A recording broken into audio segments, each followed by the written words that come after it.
Donc Léon, pourrais-tu nous parler des deux sortes de créatures que contient l'univers? Oui, effectivement, c'est pas quelque chose de si courant de parler de deux espèces de créatures dans l'univers, puisqu'on parle toujours des espèces animales, des végétales, enfin des choses comme ça, mais que toutes les espèces connues puissent être classées entre deux catégories, ça c'est effectivement pas courant. Or, ceux qui regardent comment un être a pu se composer dans l'univers selon l'évolution sont obligés d'admettre que les créatures connues sont d'une complexité énorme. C'est-à-dire qu'on s'est toujours demandé pourquoi les atomes d'un être humain, par exemple, restent dans le corps et ne vont pas se balader ailleurs. Pourquoi il y a cette stabilité? Eh bien, on peut dire qu'aujourd'hui, la physique n'a pas encore répondu à cette question. Et donc, mes recherches ont porté sur tout l'univers qui précédait le Big Bang. Et à partir de l'accord qu'on a introduit tout à l'heure, on constate qu'il est effectivement impossible d'expliquer les créatures stables, comme l'homme donc, sans passer par un phénomène très très mou, comme les champs, comme les ondes. Ce domaine-là est beaucoup plus accessible à telle enseigne que si on divise l'univers en entités, c'est comme ça qu'on les appelle maintenant, et en incarnés, ceux qui sont constitués, on constate que la plupart des entités sont invisibles, mais faciles à expliquer. Relativement faciles à expliquer, justement par le concept qu'on a évoqué précédemment de la densité d'existence. C'est donc à partir des entités qu'on peut imaginer que l'univers a commencé à se développer. Et ce n'est que beaucoup plus tard, lorsque ces entités deviennent des véritables nœuds où on peut découvrir un certain nombre de dimensions, que l'idée d'une stabilité locale devient imaginable. De toute façon, le verre que j'évoque souvent, le verre sur la table, doit être compris comme une matière en résonance. À l'intérieur, c'est obligatoirement une résonance. Effectivement, on sait que les atomes résonnent autour d'un centre de gravité. Mais une résonance, c'est une poussée sur les extrémités. Hein, quand l'atome va sur la gauche et sur la droite, par exemple, on peut l'imaginer comme ça. Il faut bien que l'atome s'appuie sur quelque chose pour revenir sur ses pas. Donc, ça veut dire obligatoirement que le système incarné doit s'appuyer sur le système entitaire. On sait par ailleurs que tout est lié dans l'univers, on le répète souvent, de sorte que, vu sous l'angle des liens, tout est continu en fait. Si on se positionne sur un lien c'est un courant par exemple, si on se positionne sur un courant, on ne verrait que des courants qui se continuent indéfiniment loin. Mais c'est que d'un point de vue extérieur qu'on constate que dans une zone, il se produit un nœud, une résonance complexe. C'est donc cette chose très curieuse du point de vue qui fait que finalement, un objet, bien que continu, c'est-à-dire mélangé, fondu avec le reste de l'univers, apparaît dans une localisation. Et donc, si on ajoute point de vue au continuum de l'univers, on aperçoit effectivement deux types de créatures. Celle où il y a peu de nœuds, où il y a un champ, disons, plus ou moins continu, et le domaine où il y a, au contraire, une complexification, c'est le mot qu'on retient. Les créatures incarnées, on comprend facilement ce que c'est. Pourrais-tu nous donner des exemples d'entités?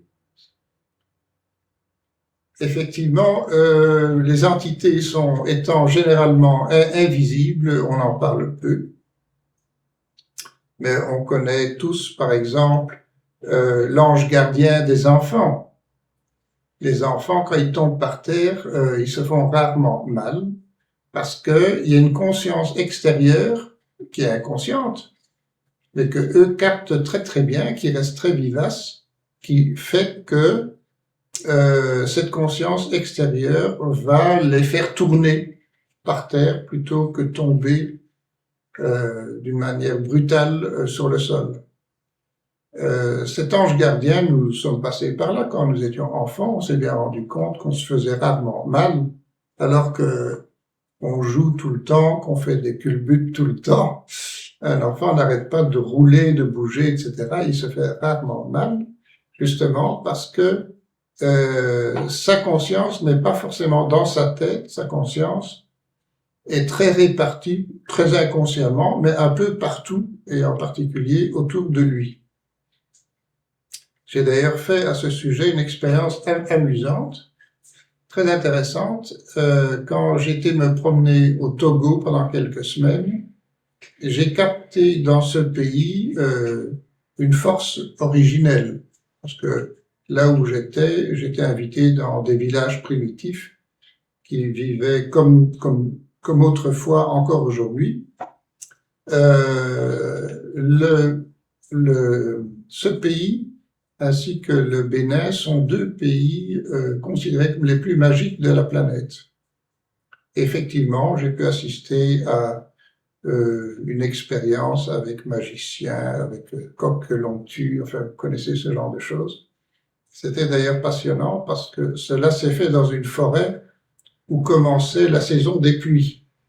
Et donc, on entendait l'orage en continu, tout le temps, ça, pendant 2 heures.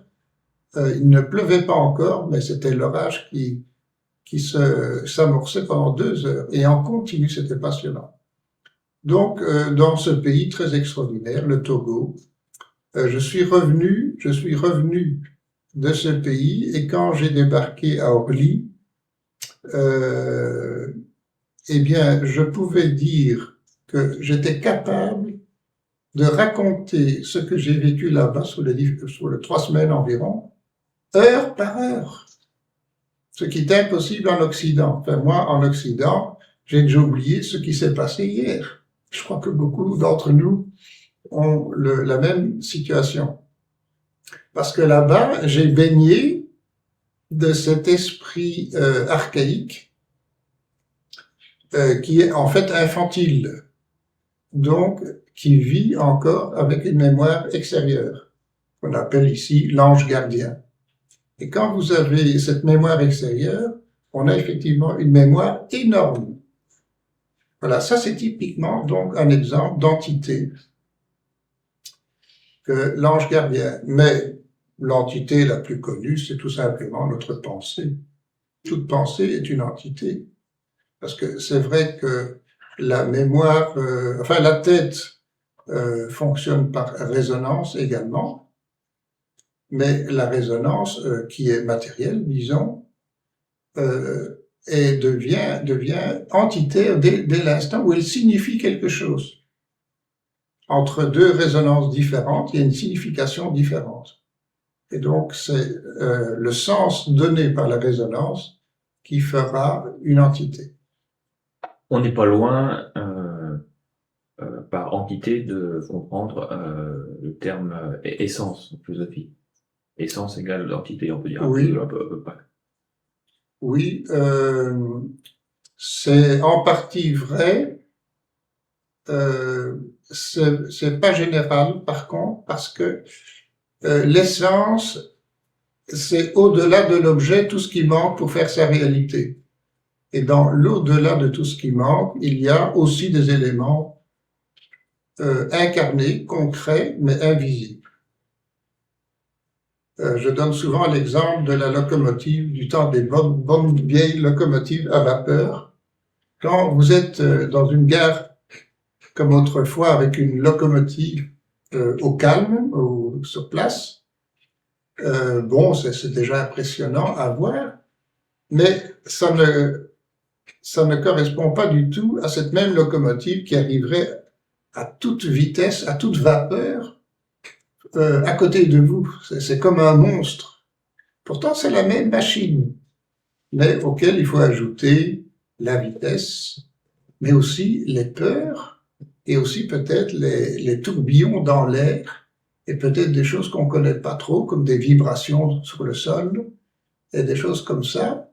Le danger potentiel que la locomotive porte, eh bien tout ça, on peut le ressentir dans la différence entre la locomotive immobile et en pleine vitesse. Vous voyez,